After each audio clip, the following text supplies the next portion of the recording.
Lecture में मैंने आपसे डिविडेंड पॉलिसी के बारे में डिस्कशन किया था। उसमें रेलिवेंस और इररेलिवेंस मॉडल्स बताए थे, वॉल्टर, गॉर्डन और मोदिग्लानी एंड मिलर के। इस लेक्चर में मैं आपके साथ Walter's model of dividend policy discuss करने जा रहा हूं और इस मॉडल का क्या इफेक्ट पड़ता है वैल्यू ऑफ फर्म पे, इसके बारे में आज हमारा डिस्कशन रहेगा। दो चीजें इसमें बताई हैं वॉल्टर मॉडल ने कि एक तो डिविडेंड इफेक्ट करता है वैल्यू ऑफ फर्म को और दूसरा ये रिलेशनशिप बताता है return and cost of capital को। हम जानते हैं कि रिटर्न को हम के से डिनोट करते हैं और कॉस्ट ऑफ कैपिटल को हम के से डिनोट करते हैं। तो इसमें बेसिकली आप ध्यान रखिएगा, हमारा ये इंपॉर्टेंट रोल प्ले करेगा के एंड आर। तो यहां पर हम एक अपॉर्चुनिटी कॉस्ट ऑफ कैपिटल निकाल लेते हैं। ये बहुत इंपॉर्टेंट पॉइंट है इस मॉडल का, अपॉर्चुनिटी कॉस्ट ऑफ कैपिटल। देखिए अपॉर्चुनिटी कॉस्ट ऑफ कैपिटल क्या होती है, सेकंड बेस्ट अल्टरनेटिव फॉरगॉन, है ना। तो यहां पर अपॉर्चुनिटी कॉस्ट आप कैसे निकालेंगे, सिंपली आप आर को के से डिवाइड कर देंगे, this is the opportunity cost of capital. और यहां पर जो अपॉर्चुनिटी कॉस्ट ऑफ कैपिटल निकलेगी वो E माइनस डी होगी। अब ये आप कहेंगे ये क्या है, इस मॉडल का थीम है ये, यानी आपका शेयर होल्डर की जो अर्निंग हुई, ई को हम अर्निंग से डिनोट करते हैं। अर्निंग में से डिविडेंड जो कंपनी पे कर चुकी है तो वो अगर लेस कर दिया हमने तो ये रिटेन अर्निंग बचा। मैं एग्जांपल मानता हूं 10 रुपए का अर्निंग थी, 8 रुपए का डिविडेंड था, तो आपकी रिटेन अर्निंग 2 रुपए हो गई, करेक्ट है। अब मैं मानता हूं 10% का रिटर्न है और आपकी कॉस्ट है 8%, तो इसकी अपॉर्चुनिटी कॉस्ट ऑफ कैपिटल, आपकी जो रिटेन अर्निंग है उसकी कितनी आ रही है, आइए इसको चेक कर लेते हैं। तो ये 1.25 और इंटू 2, तो ये कितना आ रहा है 2.50, ये इसकी अपॉर्चुनिटी कॉस्ट ऑफ कैपिटल आई। और हम opportunity cost of retain earning की बात कर रहे हैं, तो यहां पर हमारा opportunity cost of capital of retained earning ये इतना आ गया। हमें ये पॉइंट आगे डिविडेंड के फॉर्मूला में अभी यूज करना है। आइए देखते हैं इसका पूरा फॉर्मूला क्या बनता है। आप ये ध्यान रखिएगा, ये पॉइंट मैंने आपको जो डिस्कस किया है। Let us discuss the formula of Walter's model, what it says. देखिए वॉल्टर्स मॉडल के अकॉर्डिंग जो प्राइस होता है, प्राइस को हम यहां पी से डिनोट कर रहे हैं। ये प्राइस होगा किसके बराबर, डिविडेंड, मैं यहां डिविडेंड को DIV लिख रहा हूं, प्लस आपको जो प्राइस होगा वो डिविडेंड की यील्ड जितनी भी हो रही है। मैंने लास्ट वीडियो में आपको समझाया था कि डिविडेंड यील्ड और कैपिटल गेन यील्ड दो तरह की होती हैं। अब डिविडेंड की कितना पैसा मिला और दूसरा जो इनफाइनाइट आपको रिटेन अर्निंग का ये मिल रहा है रिटर्न, यानी कि अपॉर्चुनिटी कॉस्ट ऑफ कैपिटल, ये भी इसमें इंक्लूड होगा क्योंकि डिविडेंड के साथ वो अपॉर्चुनिटी कॉस्ट ऑफ कैपिटल भी शेयर होल्डर को मिल रही है। तो इसका फॉर्मूला मैंने यहां डिस्कस कर चुका हूं आपसे, R डिवाइड बाई K, और इसको E माइनस या इसको EPS माइनस DPS कह सकते हैं आप, या आप सिंपली E माइनस D लिख दीजिए, वो एक ही बात है, करेक्ट है। बस एक चीज और ध्यान रखना है आपको कि आपको इसकी प्रेजेंट वैल्यू लेना है, यानी इसकी भी प्रेजेंट वैल्यू लेना है और इसकी भी प्रेजेंट वैल्यू लेना है। अगर आप इस वैल्यू को कॉस्ट से, कॉस्ट ऑफ कैपिटल से डिवाइड कर देते हैं तो you will get the figure of present value कि आज की डेट में इसकी डिविडेंड की वैल्यू क्या है, और दूसरा इसकी भी प्रेजेंट वैल्यू लेते हैं। तो अगर हम पूरा फॉर्मूले को ड्रॉ करें, इसको सिंप्लीफिकेशन के लिए मैं यहां पर इसको कंप्लीट के से डिवाइड कर देता हूं, तो ये जो फॉर्मूला है ये वॉल्टर का गिवन फॉर्मूला है। जो फॉर्मूला डिविडेंड का है वॉल्टर का, ये डिविडेंड एंड प्राइस का रिलेशनशिप शो करता है, सिंपल। और एक रिलेशन ये भी बताता है कि return on cost of capital का डिविडेंड पॉलिसी पर क्या इंपैक्ट पड़ेगा, कितना डिविडेंड दिया जाए। तो यहां हम ऑप्टिमम पे आउट का मतलब समझते हैं ना कि हमें डिविडेंड कितना पे करना है। तो ऑप्टिमम पे आउट हमारा क्या रहेगा, इसके 3 फॉर्मूलाज या 3 रूल्स हम यूज करेंगे, नंबर 1, 2 एंड 3।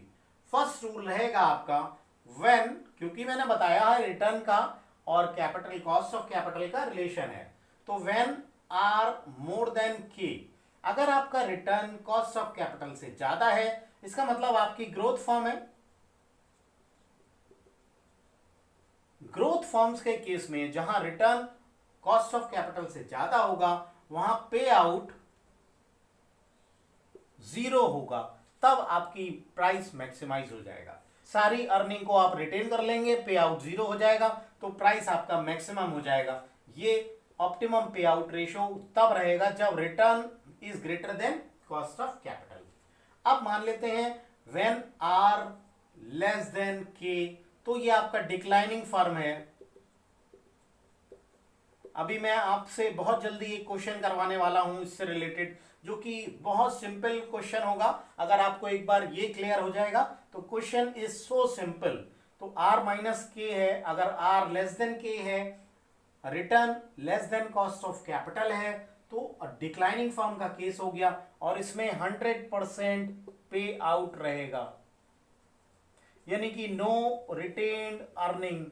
आपकी रिटेन अर्निंग कुछ भी नहीं होगी, क्योंकि आपकी डिक्लाइनिंग फर्म है। तो ज्यादा अच्छा है कि आप कैसा शेयर होल्डर्स को डिस्ट्रीब्यूट कर दें, वो अपने अकॉर्डिंग उस पैसे को कहीं भी इन्वेस्ट कर सकते हैं। आप उस पैसे का अच्छा यूज नहीं कर पा रहे हैं क्योंकि आपकी कॉस्ट ऑफ कैपिटल से रिटर्न कम है। तो this is the logic that 100% dividend payout is suggested by the Walter's model in case r is less than k. Third one is if r is equal to k, यानी अगर आपका return cost of capital के बराबर है तो dividend policy has no effect on dividend, यानी आप कह सकते हो कि डिविडेंड या पे आउट बिकम्स इररेलेवेंट।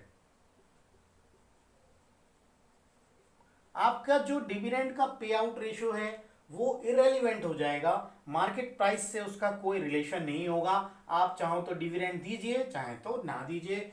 तो ये मैंने आपको वॉल्टर का एक प्राइस का मेथड समझाया कि वॉल्टर मॉडल में आप प्राइस को कैसे डिटरमाइन करेंगे। उसने मॉडल दिया हुआ है डिविडेंड और रिटेन अर्निंग और कॉस्ट ऑफ कैपिटल का, जो एक कॉम्बिनेशन बनाकर और उसकी प्रेजेंट वैल्यू आप कैसे निकालेंगे। चलिए मूव करते हैं एक क्वेश्चन की तरफ।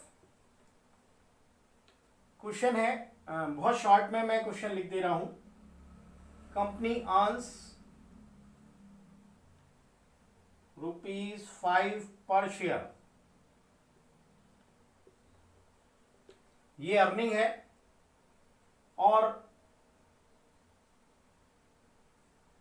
Capitalisation rate they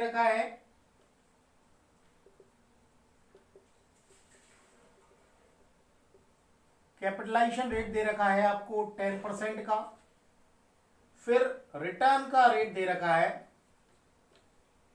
return is 16%, और आपसे पूछ रहा है कि वॉल्टर मॉडल के अकॉर्डिंग आप प्राइस निकालिए इफ डिविडेंड पे आउट